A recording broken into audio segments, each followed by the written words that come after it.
तो प्रयागराज में आस्था के महाकुंभ में भक्ति के अद्भुत रंग दिख रहे हैं। रोजाना लाखों की संख्या में श्रद्धालु संगम नगरी में पवित्र स्नान के लिए यहां पहुंच रहे हैं। 10 करोड़ से ज्यादा श्रद्धालु संगम में आस्था की डुबकी लगा चुके हैं। यहां स्नान के लिए पहुंचे श्रद्धालुओं के लिए ये तीर्थ सदा के लिए यादगार बन रहा है। इस तीर्थ यात्रा को और खास बनाने के लिए यहां रामलला भी पहुंच चुके हैं।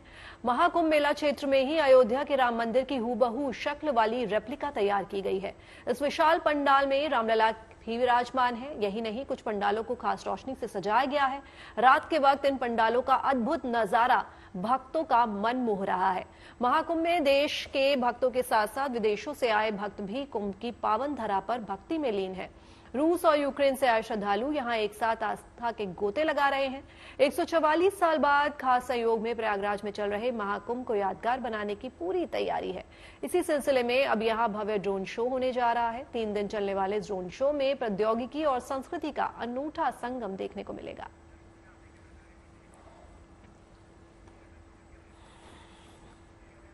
तो प्रयागराज में महाकुंभ क्षेत्र में रामलला भी भक्तों को आशीर्वाद देने के लिए पहुंच गए हैं। मेला क्षेत्र में ही अयोध्या के राम मंदिर का शानदार प्रतिरूप तैयार किया गया है।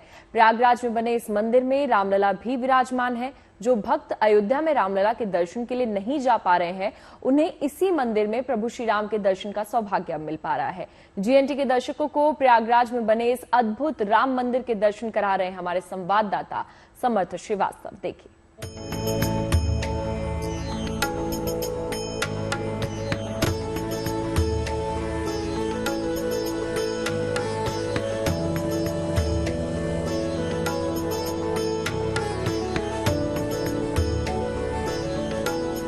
जरूर ही राम मंदिर के दर्शन करने कई बार अयोध्या गए होंगे, लेकिन प्रयागराज का ये महाकुंभ इतना खास है कि इसने राम मंदिर को महाकुंभ की देवभूमि पर ला दिया है। रेप्लिका ही सही, लेकिन ये भव्य राम मंदिर असली राम मंदिर से कुछ कम नहीं है। ये इतिहास है, ये ऐतिहासिक है, ये एक ऐसा क्षण है जो शायद 144 साल बाद ही अब दोबारा लौटेगा। ये महाकुंभ, और इस महाकुंभ में भगवान श्री रामचंद्र का वो मंदिर, उस मंदिर की रेप्लिका आ चुकी है। संगम नगरी प्रयागराज में अवधपुरी अति रुचिर बनाई, देवन सुमुन बृष्ट झरिलाई, राम कहा सेवक कन बुलाई, प्रथम सकन आवन जाई। रामचरितमानस और रामायण की ये पंक्तियां बताने के लिए काफी हैं। ये वैभव और ये सुंदरता इस मंदिर की, जिसे आप जब देखेंगे तो शायद ही अपनी नजरें फेर पाएंगे।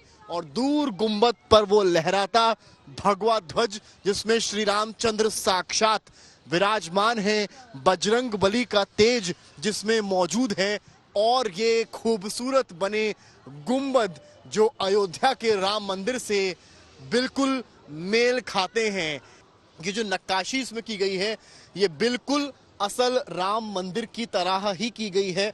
जिस तरह की यह बनावट है, जरूर वहां पर राजस्थान के पत्थर लगे हैं, लेकिन यहाँ पर क्योंकि ये रेप्लिका है इसलिए फाइबर का इस्तेमाल किया गया है। वो फ्रेम बनाइए, सामने का फ्रेम बनाइए। ये देखिए, ये जो जिस तरह के पिलर्स हैं, इनमें जो नक्काशी है ये अद्भुत है, खूबसूरत है। ये जो आप हाथी देख रहे हैं, ये हाथी आपने अयोध्या में भी देखा होगा और यहाँ भी है। और जैसे जैसे आपके पग इन सीढ़ियों से ऊपर जाते हैं, जैसा अयोध्या के राम मंदिर में आपने देखा, वैसे ही मेरे भी जा रहे हैं। और यहाँ मौजूद है साक्षात बजरंग बली, पवन पुत्र हनुमान, जो इस मंदिर की रक्षा के लिए मौजूद हैं। ठीक ऐसे ही हनुमान जी अयोध्या के राम मंदिर में मौजूद हैं। आज ये पहला दिन है जब ये मंदिर खुला है, और आज से ही यहाँ पर जो तांता भक्तों का है वो लगना शुरू हो गया है। और ये देखिए, तमाम देवी देवताओं की नक्काशी जिस तरह से राम मंदिर में हमने आपको दिखाई, वही नक्काशी, वही तस्वीरें, वही मॉडल यहाँ देखने को मिल रहा है। ये बाहर की तस्वीर थी, अब अंदर की तस्वीर है। और यहाँ भी आप देखें अगर इस नक्काशी को, इस खूबसूरती को, तो आपको अंदाजा लगेगा। अब धीरे धीरे हम मंदिर के मुख्य द्वार यानी कि मुख्य प्रांगण में दाखिल हो रहे हैं, जहां गर्भगृह रामलला की मूर्ति बनी हुई है। और हम अपने कैमरा पर्सन संदीप दुबे के साथ आपको तस्वीरें दिखाएंगे यहाँ की। और इस पूरी नक्काशी को देखिए, मैं कहूँगा पहले ऊपर फ्रेम कीजिए, वो फ्रेम दिखाइए। एक सर्कुलर मोशन में एक फ्रेम जाएगा, क्योंकि यही फ्रेम अयोध्या का भी है, यही फ्रेम अयोध्या में भी है। और इस तरह की नक्काशी आपको अयोध्या के राम मंदिर में भी देखने को मिलती है। और वैसी ही नक्काशी हम आपको इस वक्त आपकी टेलीविजन स्क्रीन पर दिखा रहे हैं, किस खूबसूरती से इसको बनाया गया। और अब जो अगला क्षण है, जो अगली तस्वीर होने वाली है, वही तस्वीर है जिसका आप सभी इंतजार कर रहे थे। भगवान रामलला के दर्शन कीजिए आप महाकुंभ नगरी प्रयागराज में। वो तस्वीर जिसे बनाने में काफी वक्त अयोध्या में लग गया, ठीक वैसी ही तस्वीर, वैसी ही मूर्ति यहाँ ला दी गई है। और पूजा पाठ यहाँ पर संतों द्वारा, महंतों द्वारा चल रहा है। प्रसाद यहाँ भक्तों को बांटा जा रहा है और भक्त भी अपने आप को धन्य महसूस कर रहे हैं। आप लोग यहाँ पर आए हैं आज, कितना बड़ा अद्भुत क्षण है। अयोध्या में राम मंदिर गए होंगे, यहाँ भी मिल गया देखने के लिए। हाँ, बहुत अच्छा लग रहा है। ये बहुत गर्व की बात है हमारे लिए कि हमारे प्रयागराज में ऐसे सांस्कृतिक मान्यताओं को दिया जा रहा है, बढ़ावा दिया जा रहा है। और राम मंदिर को देख करके तो हम प्रभु श्री राम के चरणों में धन्य हैं। सामने आपके रामलला हैं, कैसी अनुभूति है? बहुत खुशी हो रही है, बहुत ज्यादा ही खुशी हो रही है देख करके। बाहर से जब निकले थे तो लाइट जब दिखी मंदिर की तो क्या मन किया? बस ये अपनी ओर खींच रहा था, आकर्षित कर रहा था अपनी ओर, क्या आओ यहाँ, मतलब मन की ये भावना जो थी कि रामलला के दर्शन करो, तो आज मिल गए। आपने भी दर्शन किए? बहुत खुशी हुई मुझे मिल करके। मैं अयोध्या अभी तक गया नहीं हूँ, बस यही ख्वाहिश थी मेरी कि मैं एक बार अयोध्या जरूर जाऊं। पर यहीं के निवासी? हाँ, यहीं का हूँ मैं, प्रयागराज का ही। अयोध्या नहीं जा सके तो प्रयागराज आ गए। तो प्रयागराज में ही बहुत खुशी हो रही है मुझे कि आज ये रेप्लिका मुझे यहाँ पे देखने को मिली, रामलला के मैंने दर्शन कर पाए। सबसे पहले मैंने माथा टेका, मैं बहुत धन्य हो गया आज, ऐसा लग रहा है धन्य। तो महाकुंभ में पग पग पर भव्यता और दिव्यता के रंग बिखरे हुए हैं। अलग अलग पंडालों की खूबसूरती देखते ही बनती है। ऐसा ही एक पंडाल हिमाद्री परिवार का है, जिसमें बंगाल की मशहूर लाइटिंग का इस्तेमाल किया गया है। पंडाल की छटा लोगों को मंत्रमुग्ध कर रही है और अपनी ओर आकर्षित कर रही है। आप भी देखिए।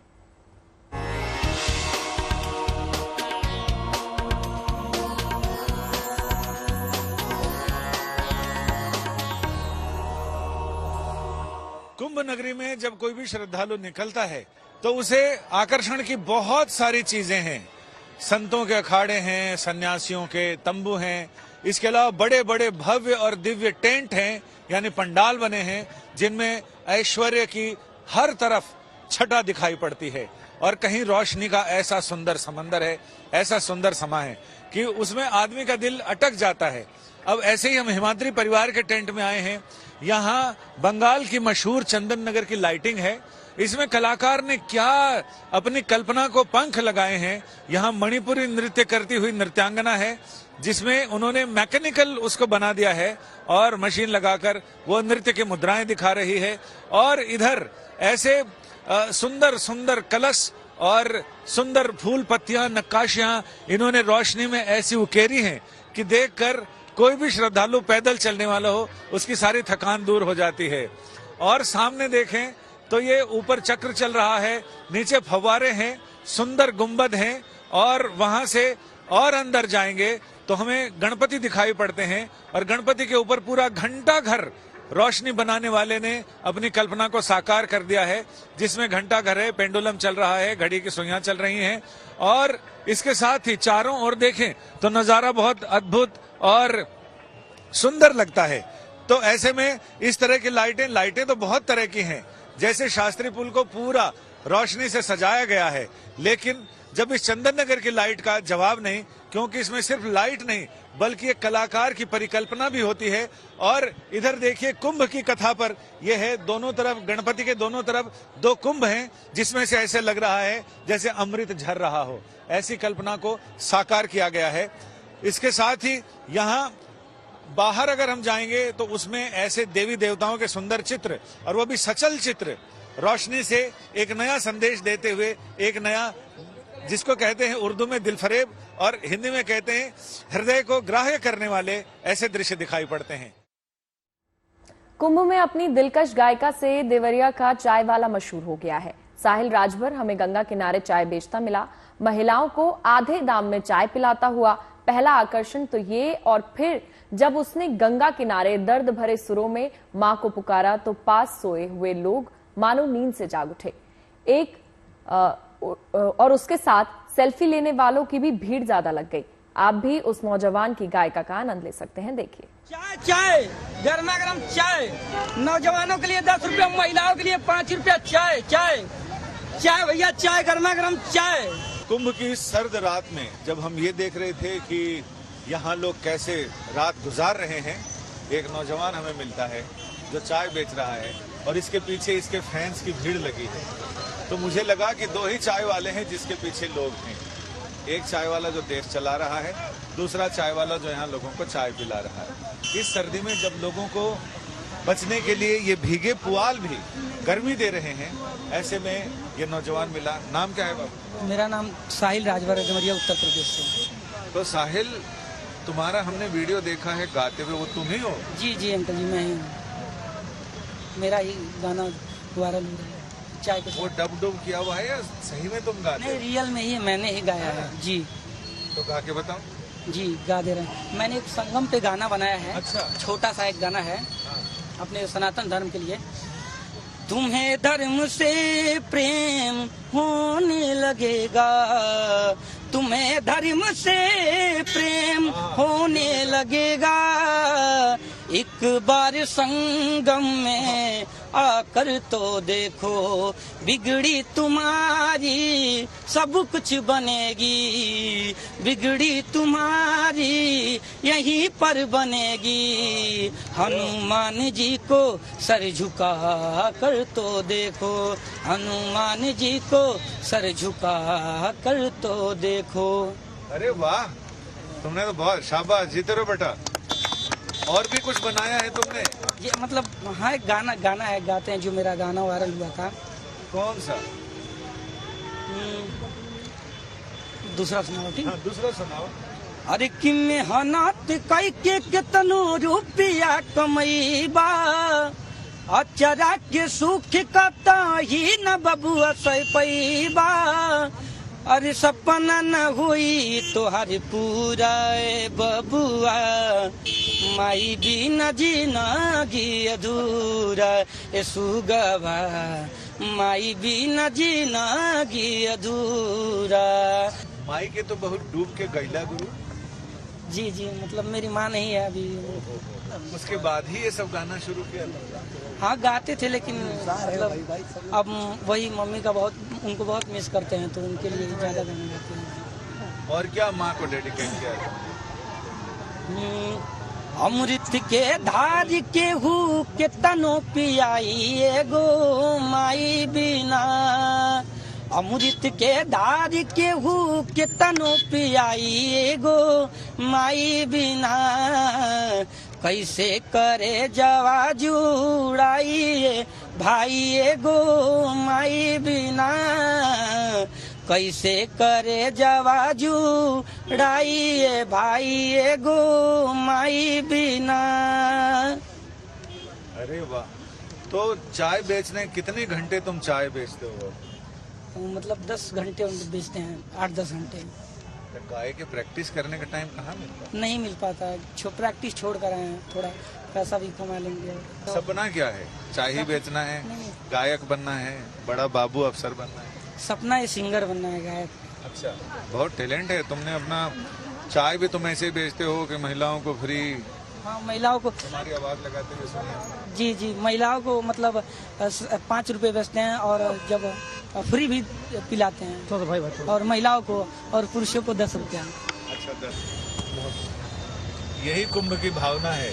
छोटे शहर से ये बच्चा आया, यहाँ चाय बेचता है, कमाई करता है, लेकिन सबसे बड़ी चीज कि इसके दिल में माँ है, होठों पे सरस्वती है। कैमरामैन संजय समीर के साथ संजय शर्मा, तीर्थराज प्रयाग। तो महाकुंभ में पंडाल में भक्ति के अलग अलग रंग देखने को मिलते हैं। ऐसे ही पंडाल में देशभक्ति का रंग भी घुला मिला। संत श्री बालक योगेश्वर दास का ये शिविर शहीदों को समर्पित है। इस शिविर में आते ही लोग देशभक्ति के रंग में रंग जाते हैं। मिश्र बंधु गायन यहाँ लोगों के दिलों में देशभक्ति का जज्बा जगा रहा है।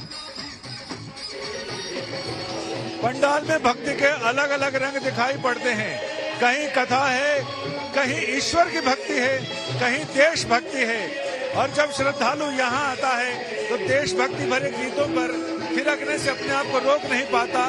ये बालक राम योगेश्वर जी का ये शिविर है और यहाँ ये शहीदों को समर्पित है। और इस शिविर में शहीदों के परिजन भी आते हैं और तमाम लोग यहाँ कर देशभक्ति के रंग में रंग जाते हैं। बाकी पंडालों में जहाँ ईश्वर की भक्ति है वहाँ यहाँ देशभक्ति का माहौल है। यहाँ देशभक्ति का माहौल काफी ज्यादा, देशभक्ति बहुत ज्यादा है। हाँ, देशभक्ति सबसे ज्यादा है।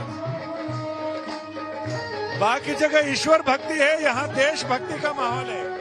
ये धाम ही ऐसा है प्रयागराज, यहाँ पे देशभक्ति और सभी भक्ति यहाँ पे पॉसिबल है। यहाँ पे सब भक्ति हो रही है। अभी पूरा देशभक्त, पूरा लोग यहाँ झूम रहे, नाच रहे, इतना आनंदमय वातावरण है कि अब क्या बात करें। दिल यहाँ पे दिल को अलग प्रकार का सुकून मिल रहा है। संत बालक योगेश्वर नाथ, इनके शिविर की खासियत है कि यहाँ हर तरफ भगवत ध्वज के झंडे तो हैं, धार्मिक झंडे से ज्यादा तिरंगा झंडा सबसे ऊपर है और हर और सजावट भी तिरंगे की गई है। ऐसे ही अलग अलग शिविर में अलग अलग माहौल है। श्रद्धालु हर जगह का आनंद लेते हैं। यहाँ मिश्र बंधु अपने गायन कला से सभी लोगों को झुमा रहे हैं। यानी सारे लोग यहाँ क्या साधु, क्या संत, क्या महंत और क्या आम लोग, सभी लोग यहाँ पर देशभक्ति के गीतों की धुन पर झूम रहे हैं। प्रयागराज के रहने वाले भजन गायक मिश्र बंधु महाकुंभ में अपनी गायिका से देशभक्ति की अलग जगा रहे हैं। अपने भजनों की वजह से ही मिश्र बंधु सोशल मीडिया पर काफी ज्यादा वायरल हो रहे हैं और यहाँ भी उनके कई ज्यादा फॉलोअर्स हैं। उनसे बात की हमारे सहयोगी संजय शर्मा ने। देखिए, प्रयाग की पावन धरा पर महाकुंभ के 10,000 एकड़ क्षेत्र में फैले कुंभ नगर में जब संत श्री बालक योगेश्वर दास जी के शिविर में आते हैं तो ईश्वर भक्ति के साथ देशभक्ति में भी लोग सराबोर हो जाते हैं। हमारे साथ प्रयाग के मिश्र बंधु हैं, उनसे हम बात करते हैं जिन्होंने अभी अपने देशभक्ति गीतों से, कहें तो भक्ति गीतों से सभी लोगों को झूमने पर मजबूर किया है। यह नगरी धन्य है और इस नगरी में आकर हमारे पूज्य गुरुदेव भगवान संत श्री बालक योगेश्वर दास जी महाराज उन अमर जवान शहीदों के लिए यहाँ पर अति विष्णु महायज्ञ करते हैं जो हमारे देश के लिए प्राणों को न्यौछावर कर देते हैं। उनके बारे में कोई नहीं सोचता है, वह सोचते हैं हमारे पूज्य गुरुदेव भगवान। और वास्तव में आज यह 43वां अति विष्णु महायज्ञ जो अमर जवान शहीदों के लिए होता है और यहाँ पर लोग आते हैं, जब इस कैंपस में आते हैं तो वास्तव में वो अपने आप को सच्चा देशभक्त और वास्तव में अपने आप को गौरवशाली महसूस करते हैं। और उसी कड़ी में आज अपने इस प्यारे से प्रांगण में, इस सुंदर से मंच पर मिश्र बंधु जुड़वा भाई प्रयाग की पावन धरती से अपने समस्त भक्तों को झुमाने का। कई दिनों से आपको ढूंढ रहे थे, आज आप हमारे हत्थे चढ़ गए। जी, बहुत बहुत आपका हृदय से आभार, बहुत बहुत धन्यवाद। और हम सभी जो है आज संत श्री बालक योगेश्वर दास जी महाराज के सानिध्य में यहाँ पर सभी लोग देशभक्ति के उसमें झूम रहे हैं और हमें परम सौभाग्य प्राप्त हुआ कि हम ऐसे गुरु के शिष्य हैं जो कि जिनके मन में रत्ती मात्र का भी जो है स्वार्थ नहीं होता है, स्वार्थ के परे हैं, हमारे ऐसे गुरुदेव हैं।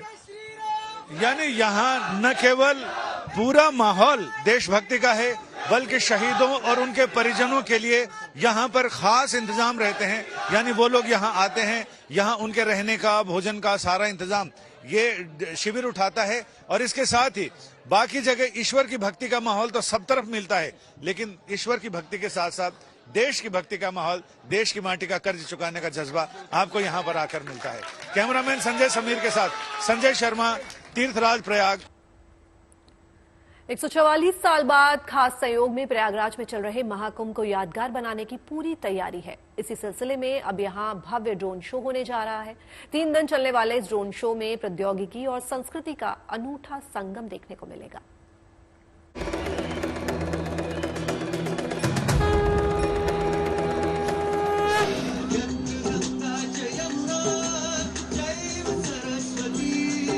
संगम पर स्नान के विहंगम दृश्य की ड्रोन से ली गई ये तस्वीरें रोमांचित करने वाली हैं। कहते हैं महाकुंभ के दौरान स्वर्ग से देवता भी धरती पर उतर आते हैं और त्रिवेणी पर डुबकी लगाते हैं। इस लिहाज से तीर्थराज प्रयाग में इस बार महाकुंभ का आयोजन भूलोक से स्वर्गलोक तक के वासियों के लिए बेहद अहम है, क्योंकि 144 बार ग्रह नक्षत्रों के ऐसे योग और संयोग बने हैं जो दुर्लभ हैं।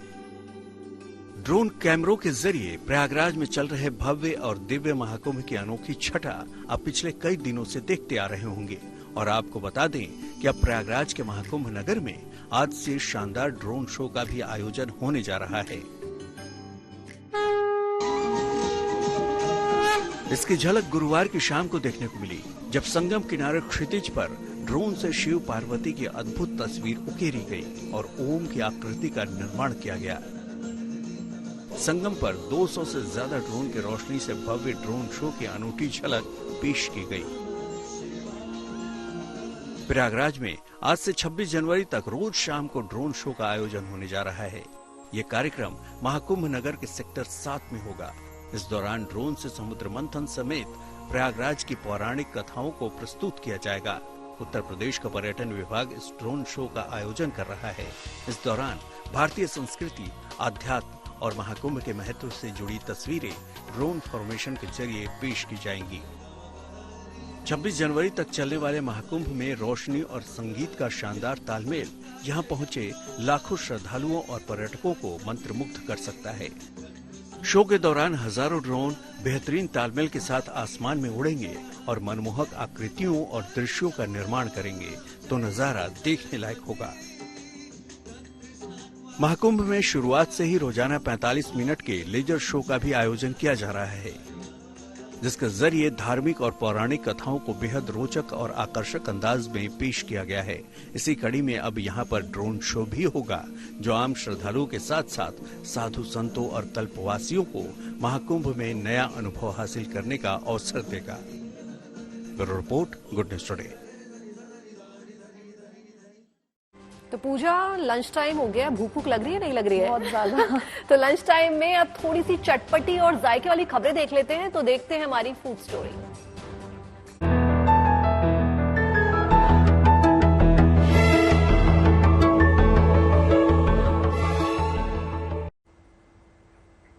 तो दिल्ली के चुनावी माहौल के बीच आज आपको लेकर चलते हैं दिल्ली के शंकर मार्केट में मौजूद राजमा चावल की मशहूर दुकान। यहां पर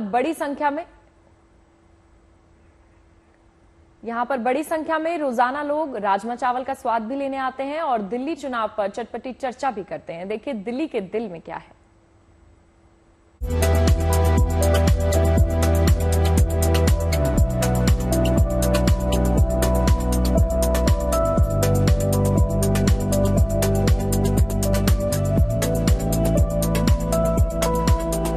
एक होता है अपर क्लास, जो अपने लंच और डिनर के लिए महंगे महंगे रेस्टोरेंट या फिर होटल में जाते हैं। एक होता है लोअर क्लास, तो दिन भर बस अपनी 2 वक्त की रोटी के जुगाड़ में लगा रहता है। और इन दोनों के बीच में होता है हमारा मिडिल क्लास, यानी कि शायद मैं और आप। और यही मिडिल क्लास, इसको जब भूख लगती है तो ये पहुंचता है इस तरह के ढाबा में, जहां पर लजीज राजमा चावल, कढ़ी चावल, पनीर वाले छोले भटूरे और शाही पनीर चावल मिलता है। एक तो यहाँ का स्वाद कैसा है, क्यों आखिर यहाँ इतनी भीड़ लगती है। हम मौजूद हैं सीपी में और ये ढाबा फूड के नाम से मशहूर है। लगभग 25-30 साल पुरानी ये दुकान है और यहाँ पर आप देखिए कि लंच टाइम होते ही इस तरह से लंबी कतार लोगों की लग जाती है। ये दुकान 30 साल पुरानी है, मतलब यहाँ पर आने वाले ग्राहक और ओनर अच्छी तरह से जानते हैं कि दिल्ली में चुनाव का मतलब क्या होता है और चुनाव किन मुद्दों के आसपास घूमता है। चुनाव पर ही हम आज बात करेंगे, लेकिन अपने हाथ में कम से कम एक प्लेट तो ले लें, खाएंगे, एनर्जी मिलेगी, तभी ना बात करेंगे। आइए सौरभ जी, कब से है ये दुकान यहाँ पे? दुकान को तो सर 40 साल हो गए होंगे। क्या खासियत है, क्या कुछ खास मिलता है यहाँ पे? खासियत तो सर राजमा चावल के लिए खास है जी। क्या क्या है यहाँ? रखते यही है सर, राइस आइटम्स ही होती है mostly, rajma rice, kadhi rice, chole rice, paneer rice, chole bhature, ये आइटम्स। चुनाव में फिर मूड किस तरफ है? सर मैं ये कह रहा हूँ, चुनाव मैं चाहता हूँ कि वो लोग जो जीते, जो ये कच्चा लालच ना दिखाए कि 2000 दे देंगे, 4000 दे देंगे। मुझे 4,000 नहीं चाहिए, कच्चा लालच नहीं चाहिए। जो देश की आर्थिक स्थिति है उसको सुधारे। बिल्कुल, हम सब भी यही चाहते हैं कि स्थिति देश की सुधार हो, करप्शन कम हो, आम आदमी जो है कंफर्टेबली अपनी लाइफ जी पाए, महंगाई कम हो, हर बंदा दाल रोटी अच्छे से खा पाए। 2-4 हजार का ये जो कच्चा लालच ये जो पॉलिटिशियंस देते हैं ना, ये मुझे लगता है कि ये गड़बड़ का मामला है थोड़ा। जी देखिए, अगर स्कूल की फीस के लिए चेंजेस लाते हैं तो अच्छा ही है कहीं ना कहीं, क्योंकि पेरेंट्स की जो मेजर इनकम है वो कहीं ना कहीं बच्चों की फीस में जाती है। तो अगर ये एक चेंज आ रहा है तो डेफिनेटली पॉजिटिव चेंज तो होगा ही। देखो, टैक्स स्लैब पे तो होना चाहिए काम, नो डाउट, क्योंकि जो टैक्स स्लैब जो इन्होंने पीछे बढ़ाया है, जो सेंट्रल ने बढ़ाया है, वो तो बहुत ज्यादा गलत था। मैं तो पर्सनली यहाँ पे टैक्स पे नहीं कर रहा हूँ, मतलब मैं यहाँ नहीं रहता, बट इन जनरल ओवरऑल वो इशू है यहाँ पे टैक्स का। उनकी योजनाएं बहुत अच्छी हैं और शिक्षा तो हमारे क्षेत्र में बहुत जरूरी है, चाहे मिडिल क्लास हो, हाई क्लास हो, हर किसी के लिए शिक्षा बहुत जरूरी है। तो शिक्षा के क्षेत्र में पैसा खर्च करना तो बहुत अच्छी बात है। मिडिल क्लास कौन है? हम जैसे नॉर्मल वर्कर जो डेली के कुआं खोद के पानी पीने वाले बंदा है। मगर आपको फ्री करना है तो एक एजुकेशन फ्री करो, जो हर एक इंसान, एक लोकल बंदा जो इतना काम कर रहा है, इतने महंगाई के अंदर अपने फैमिली का खर्चा पूरा नहीं कर पा रहा है, उसके लिए पढ़ाई कराना, अपने बच्चे को एजुकेशन देना बहुत बड़ी बात है। आपको करना ही है तो एक एजुकेशन फ्री करो मेरी तरफ से। तो केजरीवाल ने पानी पिला पाए, दारू जरूर नहीं पिलाई, लेकिन पानी नहीं पिलाया साफ। पानी आज भी गंदा आ रहा है, 10 साल पहले भी गंदा ही आ रहा था। हमने उम्मीद थी कि केजरीवाल कुछ अच्छा करेंगे, लेकिन केजरीवाल ने काम नहीं किया। सर, गर्मियों में तो बिजली का बिल आ ही रहा है, 3-3.5 हजार रुपए तो हर कोई भर रहा है, तो जो सर्दियों में नहीं आ रहा है वो गर्मियों में ले लिया जा रहा है। पहली बार ये मिडिल क्लास का मुद्दा आया है। मिडिल क्लास सेंट्रल गवर्नमेंट ने भी, प्रधानमंत्री ने भी मिडिल क्लास को ही काटा है। जीएसटी जो लागू किया है, सिर्फ टैक्स लिया प्रधानमंत्री ने, उन मिडिल क्लास को सुविधा कुछ नहीं दी है। ये कम से कम केजरीवाल जी ने ये मुद्दा उठा करके कम से कम एक मिडिल क्लास के लिए भी सोचा है कि आप मिडिल क्लास से उससे दिन भर का हिसाब किताब या महीने भर का हिसाब किताब पूछ लीजिए, तो वो आखिर में बोलता है कि भैया आमदनी ठन्नी और खर्चा रुपया, पता नहीं पैसे कहाँ गए, सैलरी कहाँ गई, बचा कुछ है नहीं। और इसी दुखती नब्ज को पकड़ लिया है अरविंद केजरीवाल ने। क्या सही नब्ज उन्होंने पकड़ी है? क्या इसी नब्ज को पकड़कर वो इस चुनाव में अपनी नैया पार लगा जा पाएंगे? देखने वाली बात होगी कि फिलहाल कई लोग इस मसले पर बटे हुए हैं। कई लोग कह रहे हैं कि चलो कम से कम आम आदमी पार्टी आम आदमी की बात तो कर रही है, तो कई लोग कह रहे हैं कि वो तो पहले भी बहुत कुछ कहते रहे हैं, किया कुछ है नहीं, न जाने अब जो बोल रहे हैं करेंगे या फिर नहीं। तो फिलहाल आज के लिए इतना ही। कैमरामैन अंकित के साथ Manish Chaurasia, good news today, Delhi. और अब बात दुनिया के सबसे बड़े लोकतांत्रिक देश भारत के गणतंत्र दिवस की। इस बार गणतंत्र दिवस परेड में इंडोनेशिया के दस्ते भी शामिल होंगे। ऐसा इसलिए क्योंकि इंडोनेशिया के राष्ट्रपति इस बार गणतंत्र दिवस समारोह के मुख्य अतिथि हैं। इंडोनेशिया के बैंड और मार्चिंग दस्ते ने परेड में शामिल होने के लिए शानदार तैयारियां की है। देखिए खास झलक।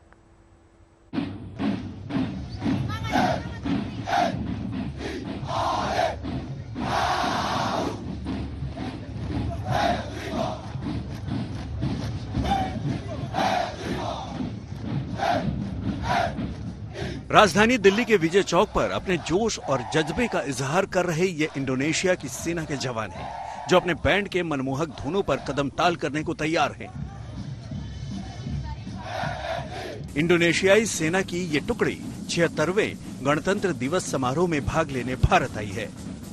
पहली बार भारत के गणतंत्र दिवस की परेड में इंडोनेशिया का 350 सदस्यों का मार्चिंग और बैंड दल भाग लेगा। इनमें से 160 जवान मार्चिंग दस्ते में और 190 जवान बैंड दस्ते में शामिल होंगे और भारतीय सेना की टुकड़ियों के साथ कर्तव्य पथ पर कदम ताल करेंगे। ये जवान भारत आकर बेहद खुश हैं।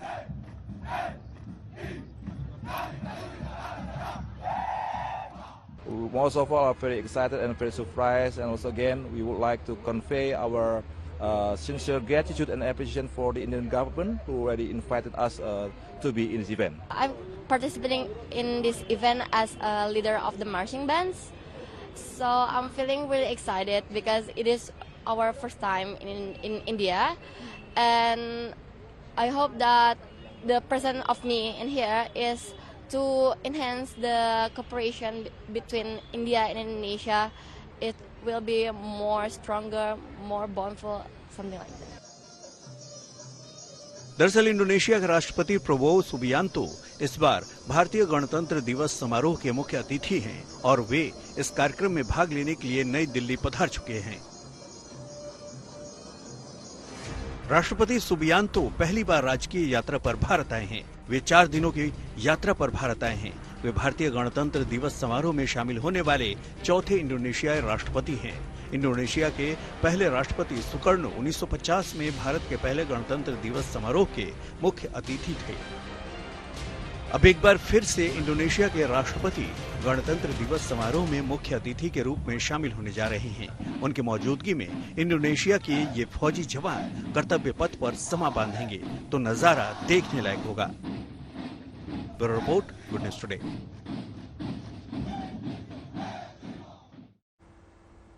और इस बार की गणतंत्र दिवस परेड बेहद खास होने वाली है, जिसमें रक्षा संस्कृति के साथ आत्मनिर्भर भारत की झलक दिखेगी। साथ ही स्वदेशी का दम भी नजर आएगा। हम तेजी से आगे बढ़े तो बढ़ रहे हैं, लेकिन अपनी संस्कृति को साथ लेकर, और यही हमारी सबसे बड़ी मजबूती है। हमारी इसी महान संस्कृति का एक झलक 26 जनवरी को कर्तव्य पथ पर झांकियों की शक्ल में दिखेगी। और साथ ही ये भी देखने को मिलेगा कि बीते 1 दशक में कैसे आत्मनिर्भर भारत ही हमारा मूल मंत्र बन गया। क्या खास होगा इस बार की परेड झांकी में, बता रहे हैं हमारे संवाददाता नवजोत।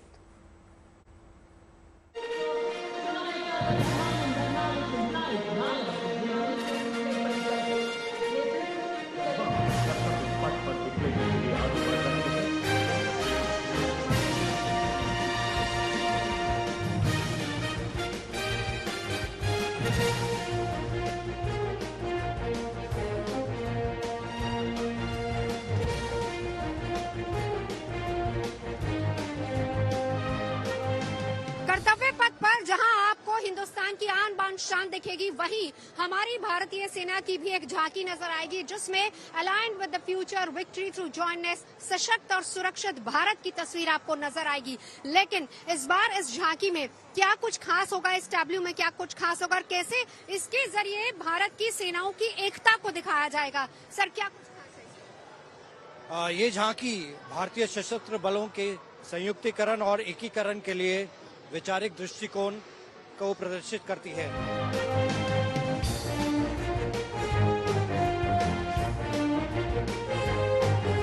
बेसिकली तीनों फोर्सेस किस तरीके से अलाइन होकर किसी भी मिशन के लिए रेडी हैं, आप इसको शोकेस। एग्जैक्टली, जो हम शोकेस करना चाह रहे हैं वो है जॉइंटनेस और इंटीग्रेशन, जो कि आज की थीम है।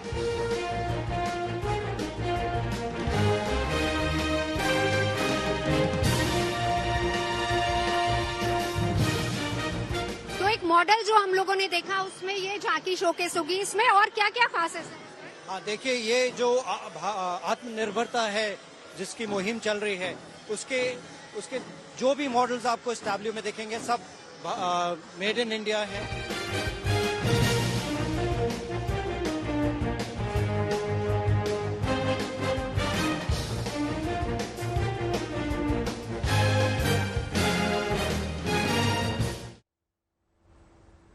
इस बार गणतंत्र दिवस पर दिखने वाली झांकियों में हरियाणा की झांकी भी बेहद खास होने वाली है। कैसी है ये झांकी और इसमें हरियाणा की कौन कौन सी खासियत दिखने वाली है, देखिए रिपोर्ट। कर्मण्येवाधिकारस्ते मा फलेषु कदाचन, ये आपको बताऊं कि ये है हरियाणा की झांकी, जिसमें शुरू में आपको दिख जाएंगे भगवान श्री कृष्ण, जो कि हरियाणा की झांकी में सबसे आगे होंगे। गीता का उपदेश देती हरियाणा की वो धरती। और इसके बाद अगर बात करें कि किस तरीके से हरियाणा ने नए नए सुरमाओं को दिया है, ओलंपियंस को दिया है, उसको दर्शाया गया है। और फिर उसके बाद बारी आती है हाईटेक होते हरियाणा की, जिसमें हमारे ताऊ जी AI से ज्ञान प्राप्त कर रहे हैं। और यहाँ के PRO हमारे साथ है। इस बार की झांकी का क्या थीम? इस बार की झांकी का थीम जो है समृद्ध हरियाणा, विरासत से विकास। तो जैसे विरासत हरियाणा की पुरानी भगवान श्री कृष्ण के संदेश से लेके जो आज विकास हुआ है, इंफ्रास्ट्रक्चर को ले लो या किसानों का ले लो, हमारी बेटियों का ले लो या खेलों का, वो सारा हमने इसमें दर्शाया है। तो पूरा एक पीरियड दर्शाने की कोशिश की है। हमारे जो खिलाड़ी है उन्होंने हमारा हरियाणा का भी और देश का भी मान सम्मान बढ़ाया है, तो उनको मान सम्मान देना हमारा काम है। तो इनको इस बार हम झांकी के साथ ही लेके चलेंगे। देखिए, वो कहा जाता है देसामा देश हरियाणा, नित दूध दही का खाना।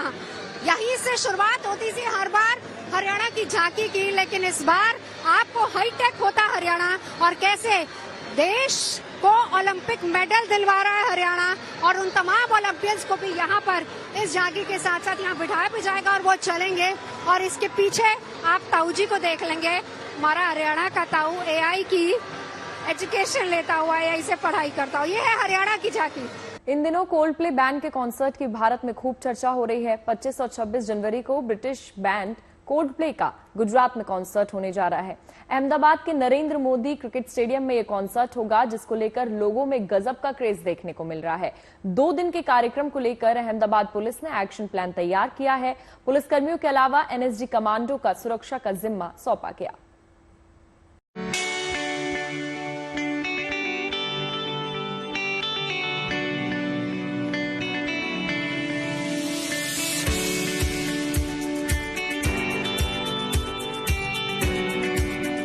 कोल्ड प्ले कंसर्ट को लेकर ये दीवानगी आजकल आम है। युवाओं पर ब्रिटिश बैंड कोल्ड प्ले का खुमार चढ़ा हुआ है। जहां भी कोल्ड प्ले का कंसर्ट होता है, उस शहर ही नहीं, आसपास के इलाकों में भी जोश और उत्साह देखने को मिल रहा है। 25 और 26 जनवरी को ब्रिटिश बैंड कोल्ड प्ले का कंसर्ट अहमदाबाद के नरेंद्र मोदी स्टेडियम में होने जा रहा है और अनुमान है कि यहां 2 लाख से ज्यादा लोग इस बैंड के परफॉर्मेंस का आनंद लेने पहुंचने वाले हैं। कोल्ड प्ले के कंसर्ट को लेकर शहर में पोस्टर तो लग ही गए हैं, जोर शोर से तैयारियां भी चल रही हैं। उम्मीद की जा रही है कि आसपास के राज्यों से भी 1 लाख लोग यहां आएंगे। लोग यहां पे पहुंचेंगे। खास करके कहा जा रहा है कि अहमदाबाद और गुजरात के अलावा महाराष्ट्र, गोवा, कर्नाटक और बेंगलोर, कोलकाता समेत राज्यों से जो लोग हैं वो भी यहां पे पहुंचेंगे। करीब 1 लाख से ज्यादा 2 दिन में लोग जो हैं वो गुजरात के बाहर से भी यहां पे आएंगे। रेलवे प्रशासन की तरफ से भी अलग से मुंबई से गुजरात को कनेक्ट करने वाली रेल चलाई जा रही है। साथ ही में आसपास की जो होटल्स हैं उनके भी बुकिंग फुल बताए जा रहे हैं। अहमदाबाद पुलिस ने भी कंसर्ट को लेकर एक्शन प्लान तैयार किया है। 14 पार्किंग प्लॉट की व्यवस्था रहेगी। 14 DCP, 25 ACP, 63 police inspector, 142 sub inspector समेत 3850 पुलिसकर्मी सुरक्षा की कमान संभालेंगे।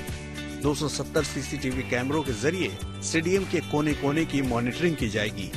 इसके लिए कंट्रोल रूम तैयार किया जा रहा है। यही नहीं, कॉन्सर्ट की सुरक्षा में पुलिसकर्मियों के साथ NSG कमांडो भी तैनात रहेंगे। आपात स्थिति के लिए भी तैयारी की गई है। 11 मेडिकल स्टेशन, 3-3 बेड वाले 2 मिनी हॉस्पिटल, एम्बुलेंस के साथ आसपास के अस्पतालों को भी अलर्ट पर रखा जाएगा। 5 साल से कम उम्र के बच्चों को इस कार्यक्रम में प्रवेश नहीं दिया जाएगा। दर्शक सिर्फ मोबाइल और पर्स लेकर अंदर जा सकेंगे। पुलिस के अलावा मैदान में 60 फायर मार्शल, CCTV सर्विलांस की 2 वैन, BDDS की 10 टीमें तैनात रहेंगी। सुचारू ट्रैफिक व्यवस्था संभालने के लिए 1100 जवान भी मौजूद रहेंगे। कंसर्ट के लिए खास तौर पर बसों की भी व्यवस्था की गई है। साथ ही मेट्रो के फेरे भी बढ़ाए जाएंगे। इस पूरी व्यवस्था में अहमदाबाद शहर पुलिस के 3825 से ज्यादा पुलिस अधिकारी और कर्मचारी तैनात रहेंगे। इसके साथ साथ स्टेडियम के अंदर 270 से ज्यादा CCTV हैं। जो दर्शकों की एंट्री है वो गेट नंबर 1 और 2 से है। वहां पर खास मजबूत बैरिकेडिंग की व्यवस्था करने में आई है। इसके साथ साथ जो कॉन्सर्ट है उसमें महिलाओं की संख्या ज्यादा होने के कारण हमने महिला पुलिस अधिकारी और पुलिस कर्मचारी ज्यादा रखे हैं। अहमदाबाद में कोल्ड प्ले का कंसर्ट शाम 5:15 बजे शुरू होगा, जो रात 10 बजे तक चलेगा। अभी तक जानकारी के मुताबिक इस 2 दिन के कंसर्ट की सारी टिकटें बिक चुकी हैं। गुजरात के साथ महाराष्ट्र, गोवा, कर्नाटक समेत कई राज्यों के लोगों ने टिकट खरीदी है। इसलिए रेलवे भी स्पेशल ट्रेन चलाने जा रहा है। अहमदाबाद से अतुल तिवारी के साथ bureau report, good news today. चीन के तमाम शहर इन दिनों जगमगा रहे हैं। वहां चारों ओर वाइब्रेंट लैंटर्न्स लगाए जा रहे हैं, जो यहां आने वाले लोगों के लिए आकर्षण का केंद्र बन रहे हैं। और इसकी वजह है चीन का वार्षिक स्प्रिंग फेस्टिवल, जो उनके ल्यूनर नववर्ष के जश्न का प्रतीक है। बीजिंग में इसके लिए खास तैयारियां की जा रही हैं। जगह जगह सजावट की जा रही है। 2 लाख से ज्यादा लैंटर्न्स और सजावट का सामान सड़कों पर लगाया जा रहा है। वहीं शांची प्रांत में स्प्रिंग फेस्टिवल के लिए शहर भर की दीवारों पर लाइट इंस्टॉलेशन कर दिया गया है। इसके साथ ही चीन का हुबेई प्रांत भी रोशनी से जगमगा उठा है। यहाँ लैंटर्न्स फेस्टिवल यांगते नदी को थीम बनाकर मनाया जा रहा है और उत्तरी चीन के हेबई प्रांत का आसमान तो रोशनी से चमक ही उठा है। दरअसल चीन में ल्यूनर नए साल का जश्न बड़ा जश्न होता है और इस दिन पूरे चीन में छुट्टी होती है। दूर दराज के देशों से लोग अपने घर आते हैं और फैमिली रीयूनियन होती है और जश्न मनाया जाता है। इस साल ये 29 जनवरी को मनाया जा रहा है और इसे ईयर ऑफ द स्नेक कहा जाता है। सिर्फ चीन के लोग ही अपने पारंपरिक नए साल के जश्न में नहीं जुटे हुए हैं, बल्कि बेबी पांडा भी अपने फैंस को चीनी नववर्ष की शुभकामनाएं दे रहे हैं। तस्वीरों में आप देख सकते हैं करीब 25 नवजात पांडा सामूहिक तौर पर एक साथ अपने फैंस के सामने आए और दुनिया भर के अपने फैंस को चीनी नववर्ष विश कर रहे हैं। ये सभी के सभी 25 पांडा 2024 में जन्मे हैं और ये तस्वीरें दक्षिण पश्चिम चीन के सिचुआन प्रांत की हैं, जहां ये कार्यक्रम आयोजित किया गया।